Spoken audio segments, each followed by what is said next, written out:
Donc, bonjour à toutes et à tous et merci beaucoup d'être là malgré toutes les difficultés aujourd'hui.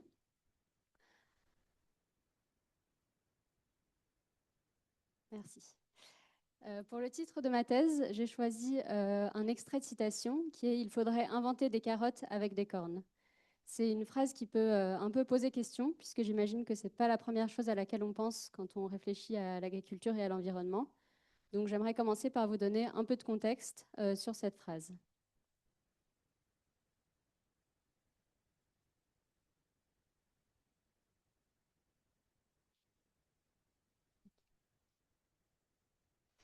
C'est une phrase que j'ai entendue dans la vallée de l'Arac, qui est mon site d'études.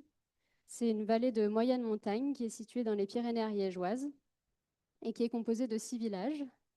Sur la droite, vous pouvez voir une photo d'un paysage typique de la vallée de l'Arac, où on voit au milieu les fonds de vallée avec des prairies de fauche et quelques habitations. On voit aussi beaucoup de forêts, principalement dans les zones intermédiaires, qui sont les zones les plus en pente. Et au loin, on voit des estives, qui sont des parcours où les troupeaux sont mis pour pâturer en été. Ces paysages, ils sont façonnés en grande partie par l'agriculture de montagne. Et la forme d'agriculture principale dans cette vallée et dans une grande partie des Pyrénées ariégeoises, c'est le pastoralisme. C'est un type d'activité d'élevage particulier qui est en partie défini par le fait qu'il valorise la végétation naturelle par le pâturage des troupeaux pour assurer leur alimentation. Et dans cette vallée, le système dominant, c'est un élevage bovin allaitant extensif en circuit long. Donc, c'est-à-dire que les vaches sont élevées pour la viande. Et en circuit long, ça veut dire que les veaux sont vendus vivants pour être exportés et engraissés à l'étranger, souvent en Italie et en Espagne. Mais il y a une diversité d'autres formes d'agriculture et d'autres pratiques alternatives sur ce territoire, dont une partie est portée par des personnes qui ne sont pas issues du territoire. C'est en effet une vallée qui est particulièrement connue pour le fait qu'elle ait accueilli de nombreuses vagues de néo-ruraux depuis les années 70 et jusqu'à aujourd'hui. Et donc on retrouve des élevages de petits ruminants, donc des chèvres, des brebis, des élevages laitiers, des pratiques en circuit court, du maraîchage, des petits fruits, etc. La phrase entière, dont j'ai choisi un extrait pour le début du titre de ma thèse, c'était «Il faudrait inventer des carottes avec des cornes pour avoir des subventions». Et en effet, si le pastoralisme, c'est la forme principale d'élevage, la forme principale d'agriculture dans la vallée aujourd'hui, c'est en partie parce que c'est une forme d'agriculture qui est relativement subventionnée. On peut le voir sur ce graphique qui est issu d'un diagnostic agraire qui a été effectué dans le cadre d'un stage de fin d'études dans la vallée de l'Arac. Les 4 premiers systèmes de production, qui sont tous des systèmes de production d'élevage pastoral, on voit leurs revenus par an et par actif sans les subventions, c'est donc la partie bleue et qui est dans le négatif. Et en revanche, quand on ajoute les subventions, donc la partie orangée, on voit qu'on passe donc dans le positif. Et les 3 derniers systèmes de production, qui sont du maraîchage, des plantes aromatiques et médicinales et des petits fruits rouges, on voit qu'ils ont une valeur ajoutée un peu supérieure, donc leur revenu sans subvention est dans le positif, mais en revanche qu'ils bénéficient de très peu de subventions et qu'ils ont donc un revenu global relativement peu élevé. Une des raisons pour lesquelles le pastoralisme est soutenu par les politiques publiques, et en particulier par les politiques publiques de la PAC, la politique agricole commune, qui sont des subventions européennes, c'est pour ses vertus environnementales. Donc, à travers le pâturage et la fauche, le pastoralisme, il entretient des milieux ouverts, c'est-à-dire des prairies, des parcours, où il y a une biodiversité spécifique qui justifie donc de le subventionner pour préserver cette biodiversité. C'est une des justifications pour ces subventions. Malgré ce soutien, au cours du temps, on a quand même des paysages qui se ferment, donc c'est-à-dire qui sont spontanément, où il y a une reforestation spontanée, qui est notamment due à un déclin démographique et à la modernisation de l'agriculture. Donc toutes les zones qui sont les plus en pente ont été délaissées par l'agriculture et se sont spontanément reforestées, ce qui entraîne une perte de la biodiversité des milieux ouverts et une perte de paysages considérés comme patrimoniaux. Et donc il y a un consensus local assez important sur l'importance de maintenir les activités d'élevage pastoral pour préserver ces milieux ouverts, ces paysages ouverts. Toutes ces justifications, elles sont beaucoup tournées autour de, toutes ces justifications environnementales, en tout cas, elles sont beaucoup tournées autour de la biodiversité. Et donc, au niveau d'un autre enjeu environnemental de taille qui est le changement climatique, il y a plusieurs leviers, notamment pour son atténuation, qui sont mis en avant, comme la reforestation pour former des puits de carbone ou encore la diminution de la production et de la consommation de viande pour limiter les gaz à effet de serre, qui de prime abord peuvent paraître assez contradictoires avec ce consensus local autour de l'importance de maintenir des milieux ouverts et les activités pastorales. Et donc le point de départ de cette thèse, c'était de se demander quel impact avaient ces différents discours sur l'atténuation du changement climatique sur les représentations locales autour du pastoralisme comme pratique vertueuse pour l'environnement. En d'autres mots, comment est-ce que les différents enjeux environnementaux, donc la préservation de la biodiversité des milieux ouverts et la lutte contre le changement climatique, étaient articulés dans les discours des personnes qui vivent et travaillent dans les milieux de montagne.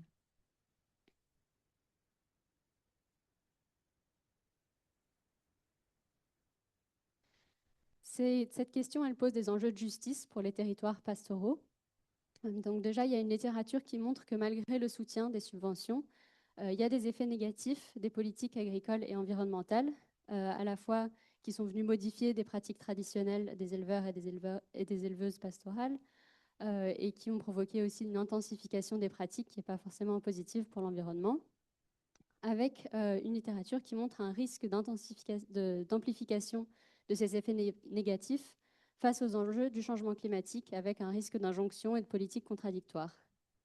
Il y a certains auteurs et autrices qui en parlent en termes d'injustice pour les éleveurs et les éleveuses pastoraux, notamment face à un manque de prise en compte des spécificités de leurs pratiques et de l'impact sur l'environnement et de leur rapport au territoire dans les politiques et les discours sur le changement climatique. Mais il manque des travaux sur la manière dont les personnes qui vivent et travaillent dans les territoires de montagne formulent et perçoivent ces enjeux et sur les revendications de justice qui peuvent en émerger. Et cette thèse, elle entend contribuer à combler ce manque. Et pour cela, la problématique a évolué un petit peu au fil du terrain. Donc le point de départ, c'était de se demander comment est-ce que les perceptions sur le rôle du pastoralisme, à la fois pour l'environnement et pour le territoire, étaient en train d'évoluer, notamment face aux enjeux du changement climatique. Et en arrivant sur le terrain, j'ai constaté à la fois une diversité de modèles agricoles, même ils restent relativement marginales, mais du maraîchage, des petits fruits, etc. Et une diversité de pratiques pastorales au sein de l'élevage pastoral. Ça menait à une pluralité de perceptions de ce qui est considéré comme une agriculture vertueuse pour l'environnement et une pluralité de revendications de justice, avec parfois des tensions autour de la légitimité de ces différents modèles agricoles et de leur place sur le territoire. Ces tensions, elles s'expriment notamment autour des questions du partage du foncier, et donc d'étudier qui a accès au foncier, dans quelles conditions, pour faire quoi et comment. Ça a été une manière dans ma thèse de regarder un petit peu les rapports de force autour des tensions entre ces différents modèles agricoles. Et donc ça a mené aux deux gros volets de résultats de ma thèse, avec un premier volet qui s'intéresse à la pluralité des discours sur l'agriculture de montagne face aux enjeux environnementaux, et un second volet qui s'interroge sur comment est-ce que cette diversité de perception de ce qui est une agriculture vertueuse pour l'environnement oriente l'accès au foncier, l'usage des terres dans la vallée. Je mobilise beaucoup la notion de discours dans ma thèse, qui est définie comme un ensemble d'idées, de représentations, de justifications, qui donne à voir la manière dont certaines pratiques sont perçues et légitimées. Cette thèse, elle s'inscrit dans la justice environnementale, qui est à la base une notion qui a été développée par des mouvements sociaux et qui est devenue un courant académique, et qui s'intéresse notamment à l'inégale distribution des bénéfices et des dégradations environnementales. Donc une dégradation environnementale, ça peut par exemple être la pollution, ou des bénéfices environnementaux, ça peut être par exemple l'accès à des espaces verts, et à la manière dont ça peut s'additionner avec d'autres types d'inégalités sociales. C'est aussi un mouvement qui s'intéresse aux conséquences inégales des politiques environnementales elles-mêmes, donc de se demander qui est impacté par les politiques environnementales, quelles pratiques, et est-ce que parfois ça ne s'additionne pas avec d'autres vulnérabilités. Et enfin, c'est un courant académique qui s'intéresse aussi aux structures de pouvoir qui produisent ces inégalités, c'est-à-dire de s'intéresser au processus décisionnel, qui prend les décisions en lien avec l'environnement, qui a voix au chapitre et avec quel niveau de participation, quel niveau de transparence et quels savoirs sont considérés comme légitimes. Au début, les travaux en justice environnementale avaient plutôt des approches quantitatives et elles se sont progressivement tournées vers des approches plus qualitatives pour s'intéresser aux perceptions d'injustice, avec l'idée que ce qui est perçu comme juste ou injuste, c'est situé, donc ça peut dépendre du contexte social, politique, environnemental, etc. Donc de se demander comment est-ce que les personnes affectées par ces enjeux formulent et revendiquent ces injustices. Et c'est cette approche qui est adoptée dans ma thèse, notamment à travers le cadre théorique de la justice environnementale empirique, qui a été développé pour rendre compte de la pluralité de ce qui est jugé comme juste ou injuste, et en l'occurrence dans cette thèse de ce qui est jugé comme juste ou injuste pour l'évolution de l'agriculture de montagne face au changement climatique. Il y a 3 dimensions principales qui sont souvent mises en avant dans la littérature et que j'ai remobilisées dans cette thèse. La première, c'est la distribution, donc c'est-à-dire de se demander comment les bénéfices et les dégradations environnementales et les effets des politiques environnementales sont distribués. Le second, c'est la reconnaissance, donc c'est de s'interroger sur quelles valeurs et quels types de savoirs sont considérés comme légitimes. Et le troisième, c'est la procédure, donc tout ce qui a trait au processus décisionnel, qui décide et dans quelles conditions. J'ai aussi mobilisé la notion de paysages moraux, qui est une notion qui a été développée pour rendre compte des aspects normatifs associés au paysage. Donc, c'est-à-dire que quand un paysage est décrit comme joli, propre, bien entretenu, ou au contraire, quand il est décrit comme sale ou à l'abandon, ce n'est pas seulement des jugements esthétiques par rapport au paysage, mais ça donne aussi à voir des valeurs et des régimes de légitimité par rapport aux pratiques qui façonnent ces paysages. Et donc, dans ma thèse, je l'ai mobilisé pour analyser comment le paysage pouvait être mobilisé dans les discours pour justifier certaines pratiques par rapport à l'agriculture de montagne. Et enfin, j'ai mobilisé le cadre de la justice foncière qui permet d'analyser les rapports de force, les rapports de pouvoir autour de l'accès au foncier et tout ce qui peut être exprimé comme revendication ou comme sentiment d'injustice par rapport à l'accès au foncier dans les discours. J'ai mobilisé les 2 premiers cadres théoriques, les paysages moraux et la justice environnementale empirique, principalement dans le premier volet de ma thèse, sur l'analyse de la diversité des discours sur l'agriculture de montagne face aux enjeux environnementaux. Et j'ai mobilisé principalement la justice foncière dans le deuxième gros volet de résultats de ma thèse sur les injustices foncières mentionnées dans les discours et la manière dont les perceptions de ce qui est une agriculture vertueuse orientent l'accès et l'usage des terres.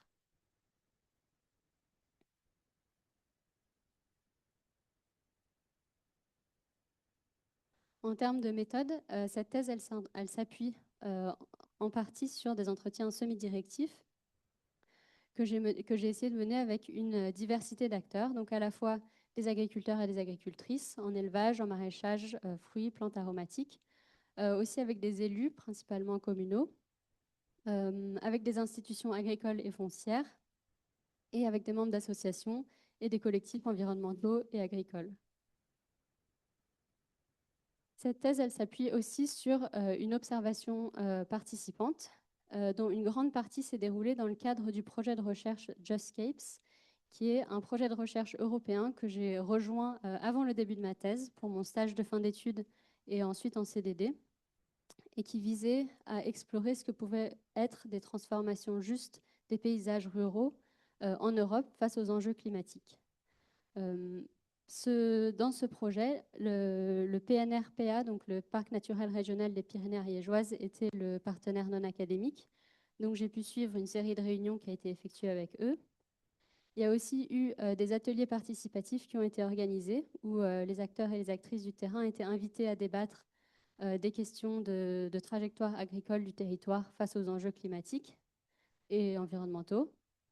Et il y a aussi eu une série de réunions de restitution de la démarche auprès d'élus et d'acteurs et d'actrices institutionnels.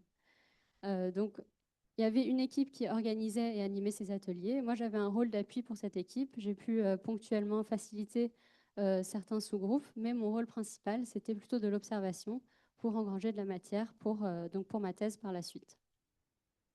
Et en plus de ça, j'ai aussi suivi une série de réunions en lien avec un projet du PNR qui visait à accompagner les élus pour mobiliser du foncier pour les questions agricoles. Et je reviendrai sur cette partie-là un peu plus tard. Et finalement, j'ai analysé tout ça de manière qualitative et semi-inductive. Donc, c'est-à-dire que j'ai démarré avec des thématiques et une grille d'analyse qui était principalement celle de la justice environnementale et que j'ai laissé émerger les thèmes au fil de l'analyse. Je vais maintenant passer au premier gros volet de mes résultats, donc les discours sur l'agriculture de montagne face aux enjeux environnementaux. Il y a un premier discours qui est ressorti très fortement dans cette enquête, c'est le pastoralisme comme pratique vertueuse pour l'environnement à travers son entretien des paysages. Donc on retrouve là le consensus dont je parlais au début et qui était effectivement un discours dominant dans cette enquête, très largement porté par les institutions, les élus, les éleveurs et les éleveuses, des habitants, etc. Il y avait un deuxième discours qui proposait la relocalisation du pastoralisme comme levier pour renforcer ses bénéfices environnementaux. Donc la relocalisation du pastoralisme, c'est toute une série de pratiques qui visent donc à le relocaliser, par exemple la vente en circuit court, un engraissement plus local. Ça peut aussi être d'essayer d'augmenter la part d'alimentation à travers le pâturage pour limiter les importations de grains et de céréales. Et ça, c'était un discours qui était assez consensuel, mais qui était considéré comme difficilement généralisable parce que les subventions de la PAC encouragent plutôt les circuits longs économiquement. Enfin, il y avait un troisième discours sur la diversification agricole comme voie d'écologisation de l'agriculture de montagne, donc c'est-à-dire l'idée de diversifier les productions de la vallée, donc d'avoir plus de fruits, de légumes, etc., pour mieux répondre aux besoins alimentaires locaux. C'est un discours plutôt alternatif qui était porté par de nombreux membres de la société civile, aussi par des agriculteurs, des agricultrices alternatives, et qui était très largement jugé comme irréaliste par les institutions foncières et agricoles, mais j'y reviendrai un peu plus tard. Et enfin, un quatrième discours qui valorisait la reforestation spontanée, qui est issu du déclin de l'agriculture. Ça, c'était un discours qui était très peu porté et qui était plutôt clivant. Il était porté par quelques élus communaux, par quelques résidents. Pour vous donner un exemple, c'est par exemple un discours qui m'a été porté en entretien, mais les mêmes personnes qui le portaient n'ont pas du tout mentionné dans les ateliers participatifs, puisque c'est quelque chose qui est assez peu entendable, socialement acceptable localement. Je vais commencer par vous parler des arguments climatiques et des attachements au paysage, du premier et du dernier discours, qui étaient assez contrastés. Donc, pour le premier discours, là où on était venu se poser la question de si les enjeux du changement climatique allaient bousculer un petit peu le consensus autour du pastoralisme, on a trouvé au contraire que ce discours-là intégrait les fonctions climatiques dans les fonctions environnementales du pastoralisme. Donc, à la fois de mettre en avant que les prairies absorbent aussi un peu de carbone, que les paysages ouverts peuvent être bénéfiques pour prévenir des incendies qui deviennent plus fréquents avec les sécheresses et le changement climatique et qui se propagent beaucoup plus facilement dans des milieux forestiers. Et aussi tout un discours autour des spécificités des pratiques pastorales et de leur lien à l'environnement par rapport à d'autres formes d'élevage plus intensives. On a ici une citation d'une éleveuse qui nous disait « Maintenir l'élevage sur le territoire, ça permet de garder un peu d'ouverture, des prés, des paysages. Sans animaux, c'est fini. Après, c'est que des bois et on perd le paysage. » Donc on voit dans cette citation à quel point ce discours, il est lié, les pratiques pastorales sont liées à leur impact sur le paysage, et donc ces paysages ouverts où il y a un attachement très fort, notamment parce qu'il est associé au maintien d'un tissu humain actif dans la vallée, au maintien d'une activité agricole, malgré le déclin démographique et la déprise agricole qui a eu lieu historiquement. Pour le quatrième discours, donc, le déclin de l'agriculture comme opportunité pour la reforestation spontanée, C'était ici plutôt l'argument en termes climatiques des forêts comme puits de carbone, et vraiment l'idée de valoriser les parties enforestées du paysage comme des milieux de vie désirables. On a par exemple cette citation d'un élu qui nous disait: «Une vie au milieu de la forêt, c'est l'idéal. Les forêts vont devenir vitales, il faut arrêter d'avoir peur de la forêt, c'est une peur ancestrale.» Et un élu qui nous disait: «Les forêts les plus intéressantes sont celles issues de la déprise agricole, il y a une diversité dedans.» Donc pour ces personnes-là, ce n'était pas toujours forcément pensé en contradiction avec l'agriculture qui est présente sur le territoire aujourd'hui, mais plutôt de valoriser les parties du paysage qui se sont aujourd'hui spontanément reforestées comme des milieux de vie désirables et comme ayant des atouts écologiques intéressants. Malgré le fait que c'était un discours qui était assez peu porté dans cette enquête, c'est un discours qui a été beaucoup mis en avant en négatif dans les autres discours pour s'en démarquer et qui pose des enjeux de justice en termes de reconnaissance et de distribution. Donc on a par exemple cette citation d'un élu qui nous disait: «La montagne est belle quand elle est entretenue par l'élevage. Si ça devient le Yellowstone du département, on jettera des cacahuètes en montrant comment était le dernier éleveur ariégeois.» Donc ici, on voit vraiment une inquiétude de marginalisation des populations locales par rapport à des politiques environnementales et climatiques perçues comme exogènes et imposées, avec cette image du dernier éleveur ariégeois à qui il serait réduit à une fonction folklorique. Et donc vraiment un enjeu de reconnaissance en termes des pratiques et des modes de vie locales. Et une autre citation d'une éleveuse qui disait: «Ma vision de l'écologie, c'est d'habiter le territoire et pas de le sacraliser pour pouvoir faire n'importe quoi à côté, là où c'est pas sacralisé.» Donc ici aussi un doute que si les territoires ruraux et les territoires de montagne étaient convertis en zones de compensation, un doute quant au fait que ça ait un impact environnemental réel, si c'est finalement pour intensifier les pratiques ailleurs, et ce qui pose un enjeu de justice de distribution en termes de comment sont distribués les efforts environnementaux d'une transition climatique et de quelles fonctions ont les milieux ruraux par rapport à ça. Maintenant, je vais vous parler des arguments climatiques et des enjeux de justice du discours 2 et 3 sur la relocalisation du pastoralisme et la diversification agricole, qui ici se rejoignent.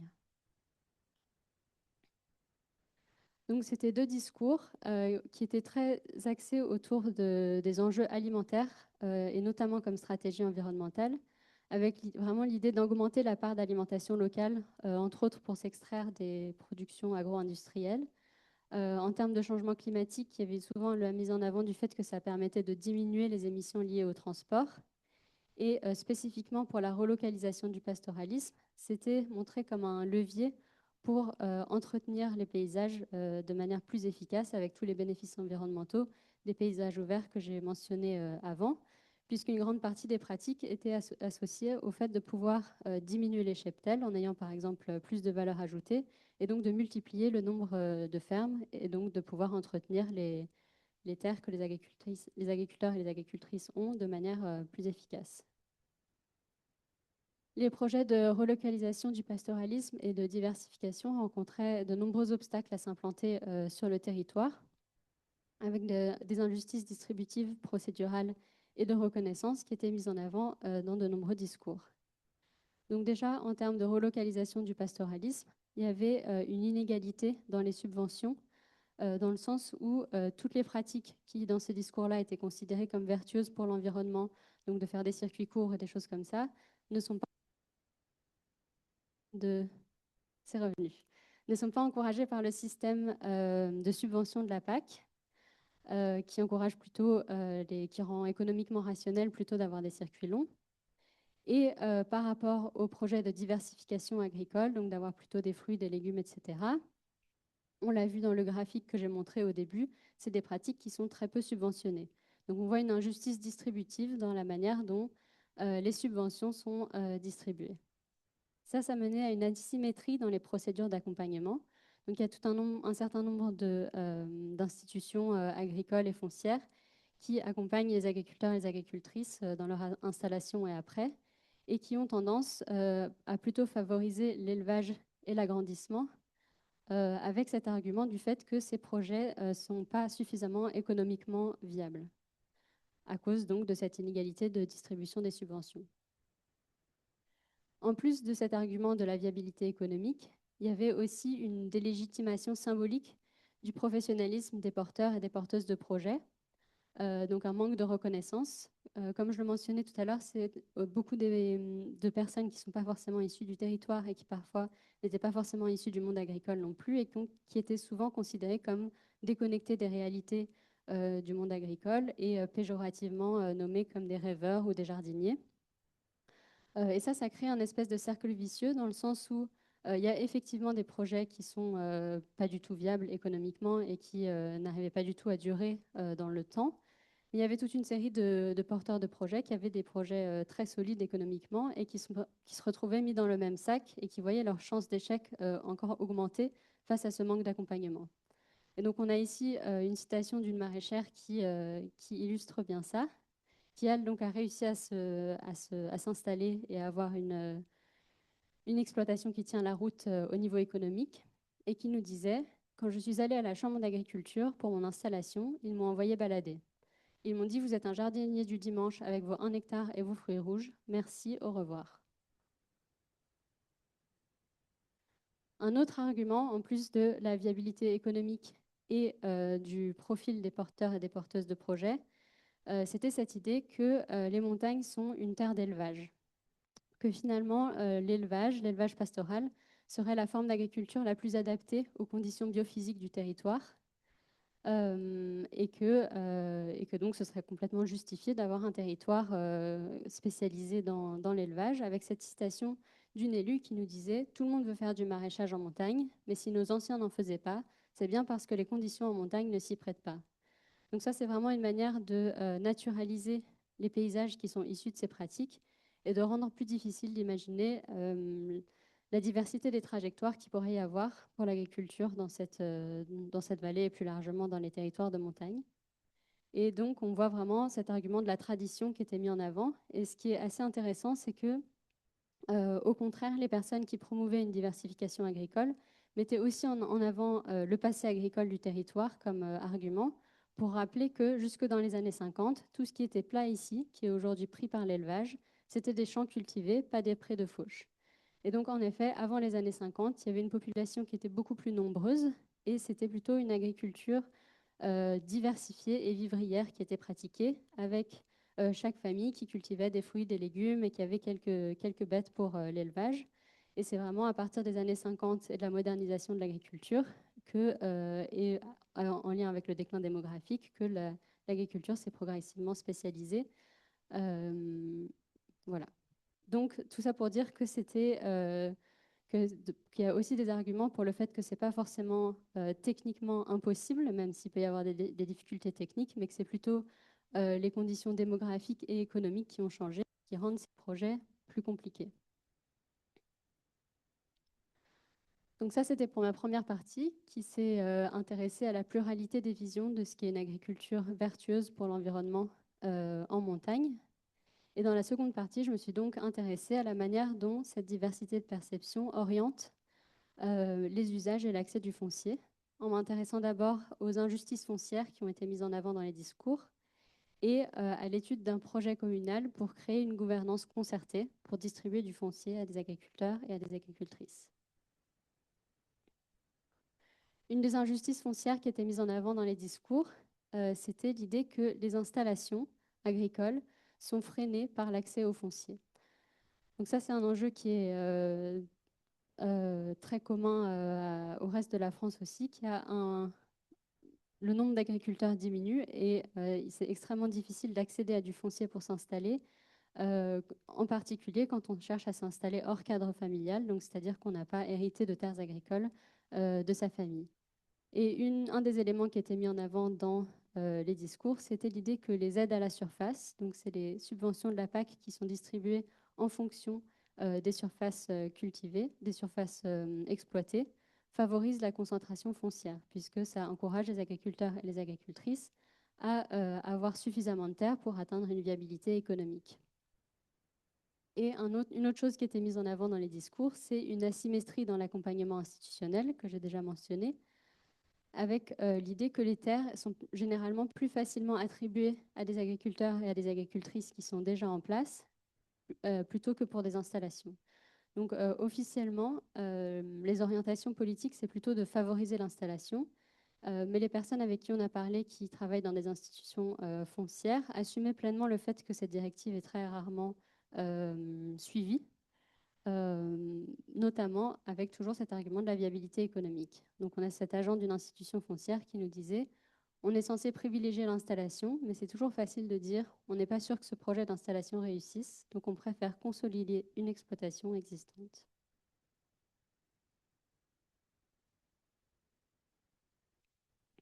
Malgré ces difficultés, il y avait quand même des personnes qui arrivaient à s'installer à travers différentes stratégies, dont l'une était de s'insérer dans des réseaux d'interconnaissance agricole. Donc pour même avoir accès à l'information qu'une terre va être vendue ou mise à disposition, ça, c'est des informations qui circulent en partie dans des réseaux formels, mais aussi en très grande partie dans des réseaux informels. Et ce qui fait que les terres ont le plus souvent tendance à être vendues ou louées à des personnes qui sont du coin. Et une des stratégies, en particulier d'éleveurs et d'éleveuses qui avaient réussi à s'installer, dont ils nous ont fait part, c'était l'idée de travailler parfois pendant plusieurs années pour d'autres éleveurs et éleveuses pour acquérir une bonne réputation de personnes fiables et travailleuses et arriver à avoir accès aux informations foncières.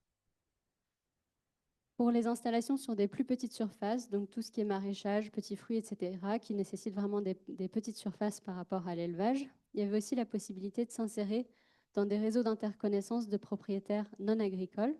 Donc, c'est-à-dire que la plupart des personnes qui ont, par exemple, une maison vont avoir un terrain qui est parfois d'un hectare, d'un demi-hectare, donc pas très grand, mais trop petit pour l'entretenir soi-même et qui vont souhaiter le mettre à disposition d'un agriculteur ou d'une agricultrice. Et souvent, c'est mis à disposition d'éleveurs et d'éleveuses qui sont du coin parce que les personnes ont des relations avec elles et donc une relation de confiance. Mais de manière marginale, ces terrains étaient parfois mis à disposition d'installations alternatives, soit tout simplement par préférence, relation interpersonnelle ou par conviction et pour changer l'agriculture de la vallée. Ça crée des micro-redistributions de foncier qui défient à la marge les normes locales d'attribution du foncier et les injustices associées. Mais ça se heurte aussi à certaines limites. Donc déjà, c'est des stratégies qui reposent en grande partie sur des arrangements informels. Il faut savoir que c'est très difficile d'obtenir un bail, en partie parce que donc un bail, c'est un contrat de location pour les agriculteurs et les agricultrices, en partie parce que c'est relativement contraignant pour le propriétaire. Ça donne plein de droits à l'agriculteur pour pouvoir exploiter la terre sur un certain nombre d'années, etc. Et qu'une partie des propriétaires préfèrent donc mettre leur terre à disposition gratuitement plutôt que de le louer et d'avoir des contraintes en contrepartie. Et ça peut aussi être assez difficile d'acheter des terres en raison d'une augmentation des prix assez importante depuis le Covid, et aussi parce qu'il y a un certain nombre de terres qui sont la propriété de familles qui sont là ou qui ne sont pas là, mais qui ne souhaitent pas les revendre, souvent pour des raisons patrimoniales. Et tout ça se déroule dans un contexte où le foncier est extrêmement morcelé. Donc pour vous donner un exemple, j'ai mis une image du cadastre du Massatois qui regroupe 4 communes avec plus de 65 000 parcelles qui font en moyenne 0,2 hectares chacune. Ça crée une faible maîtrise foncière pour les agriculteurs et les agricultrices, c'est-à-dire qu'ils ont assez peu de garanties sur la pérennité de l'usage de leurs terres. Et donc, ça crée une précarité foncière qui affecte à la fois les installations. Donc, on a pu voir des exemples d'installations qui s'étaient faites via des arrangements informels et qui, donc, au bout d'un certain nombre d'années, ont été expropriées parce que le propriétaire avait changé d'avis. Donc, c'est un des facteurs du manque de pérennité des installations qui leur est souvent reproché. Et ça crée aussi une précarité foncière pour les agriculteurs et les agricultrices en place, en particulier pour les éleveurs et les éleveuses, qui ont un usage plutôt extensif du foncier, qui font pâturer leurs bêtes sur un certain nombre de terres et qui donc souvent se retrouvent avec au mieux une propriété partielle, peut-être quelques bails et beaucoup d'arrangements informels et qui fait qu'ils vont avoir une précarité quant à l'usage de ces terres. Et ça crée bien sûr des tensions entre ces deux groupes, puisque un agriculteur ou une agricultrice qui est en place et qui exploite une parcelle depuis un certain nombre d'années ou même parfois depuis plusieurs générations va voir d'un mauvais œil que ça lui soit retiré pour une installation. Ça illustre le poids d'une multitude de propriétaires fonciers sur les questions agricoles. Et ça a été mis en avant comme problématique par de nombreux agriculteurs et agricultrices, entre autres parce que les propriétaires fonciers non agricoles ont parfois des attentes qui sont complètement décorrélées du monde agricole. Donc par exemple, un propriétaire foncier qui nous disait qu'il préférait, qu'il avait demandé à l'éleveur qui exploitait sa terre de mettre des animaux plutôt que de le faucher avec un tracteur, simplement parce qu'il trouvait visuellement plaisant d'y voir des animaux, mais on peut imaginer que ça crée donc des complications dans l'organisation de l'exploitant. Et on a cette citation d'une éleveuse pour illustrer ça, qui nous disait: on a l'impression de faire packager nos troupeaux dans les jardins. Parfois, c'est à titre gratuit. Les gens nous demandent de tondre avec nos brebis, ça devient des tondeuses. Et donc, cet autre enjeu que je mentionnais à l'instant de pérennité, de savoir qu'on va pouvoir exploiter une parcelle dans la durée, avec quelqu'un qui nous disait: personne ne veut faire de bail. Quand il y a les anciens, ça va, on arrive à quelque chose. Mais quand ils décèdent et qu'on a affaire aux enfants, c'est plus compliqué. Tout le monde arrive pour me piquer debout par-ci, debout par-là. Ça me laisse quoi à la fin? Donc, jusqu'à présent, sur les questions foncières, je me suis principalement focalisée sur les relations sociales entre des individus, donc entre les porteurs, les porteuses de projets, les agriculteurs, les agricultrices, les propriétés foncières. Et on peut se demander donc quelle réponse des collectivités. Dans ma thèse, je me suis intéressée à un cas en particulier, qui est le cas des biens vacants et sans maître. Donc, un bien vacant, c'est un bien dont soit le propriétaire est inconnu, soit le propriétaire est connu mais n'a pas payé de taxes foncières depuis plus de 3 ans, et l'inoccupation du terrain dure depuis plus de 30 ans, et dans certaines zones depuis seulement plus de 10 ans, comme c'est le cas sur ce terrain. Et donc, quand on a commencé le projet de recherche JustScapes, il y avait un projet du PNR qui était en train de se lancer pour accompagner les élus des communes sur notre terrain, à favoriser les installations à forte valeur ajoutée. Ça émanait d'une demande des élus, notamment en les sensibilisant à l'outil des biens vacants et sans maître. Puisque une fois que ces biens vacants sont identifiés, ils peuvent, à travers une procédure, être incorporés au domaine communal, qui peut ensuite choisir d'en faire ce qu'il souhaite. Ce projet du PNR, les communes s'en sont saisies de manière inégale. Il y a certaines communes qui avaient déjà une familiarité avec l'outil et qui s'en sont saisies au fil de l'eau pour certains de leurs projets. Et il y a une commune en particulier qui s'en est saisie pour vraiment profiter de l'accompagnement du PNR pour identifier toutes les parcelles qui étaient classées biens vacants et sans maître, les incorporer au domaine communal dans une politique locale de soutien aux agriculteurs, aux agricultrices, à l'installation et à l'alimentation locale.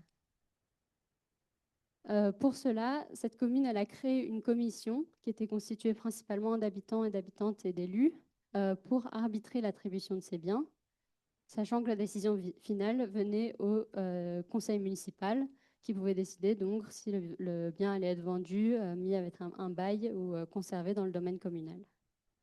Et moi, j'ai eu la chance de pouvoir assister à un certain nombre de commissions qui étaient des commissions qui n'étaient pas publiques, mais qui ont créé une arène de négociation, de renégociation des légitimités des différents modèles agricoles.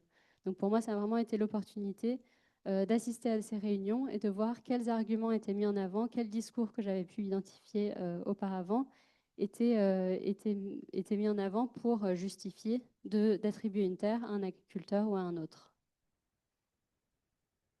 En termes de justice foncière, en termes de justice distributive, il faut savoir que la plupart des parcelles qui ont été identifiées, c'était des parcelles de petite taille et qui étaient souvent imbriquées dans des propriétés d'autres personnes. Je vous avais vu à quel point le foncier était morcelé. Et donc, dans ce cas-là, la commission préférait éviter d'encourager le morcellement. Ce n'étaient pas des parcelles qui étaient favorables à favoriser une installation. Et ça a plutôt permis de conforter des éleveurs et des éleveuses qui étaient déjà en place. Il y a quelques terres qui ont été attribuées pour favoriser les installations, en particulier de 2 exploitations de petits ruminants laitiers, avec de différents niveaux de conflictualité avec les agriculteurs et les agricultrices en place. En termes de justice procédurale, c'était une initiative qui était assez intéressante dans le sens où ça a vraiment impliqué des acteurs et des actrices, donc des habitants, des élus communaux qui sont habituellement peu impliqués dans les enjeux fonciers et agricoles. Et ça a créé un espace de dialogue autour de ces questions, autour des trajectoires agricoles de la commune face aux enjeux environnementaux qui existent assez peu. Et enfin, en termes de reconnaissance, ça a renforcé le poids local des discours qui valorisent les productions destinées à la consommation locale, puisque cette commission elle avait vraiment à cœur d'attribuer un maximum des terres à les agriculteurs et à les agricultrices qui produisaient des produits qui étaient destinés à être vendus localement, avec vraiment cette idée de favoriser la souveraineté alimentaire comme stratégie environnementale.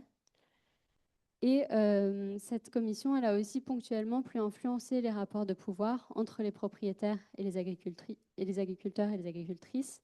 C'est-à-dire que, par exemple, quand il y avait des propriétés qui étaient classées en biens vacants et qui étaient complètement imbriquées dans la propriété d'un propriétaire qui n'était pas un agriculteur, la commission choisissait plutôt de le vendre à cette personne pour éviter le morcellement, mais pouvait choisir, par exemple, d'y apposer un bail auparavant, ce qui veut dire que le bail continue à s'appliquer après la vente et ça garantissait à la...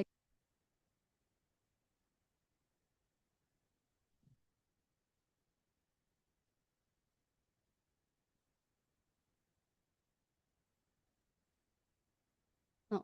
Ah si, c'est bon. J'ai presque fini, donc les micros vont pouvoir se reposer. Ça garantissait à l'agriculteur ou à l'agricultrice donc une pérennité dans l'usage de la parcelle. Et enfin, pour conclure, je voudrais proposer juste deux petits points de discussion. Le premier qui concerne plutôt le premier axe de résultat de ma thèse sur l'agriculture de montagne face aux enjeux environnementaux. Et un second qui a plus attrait à la justice foncière pour les agriculteurs et les agricultrices.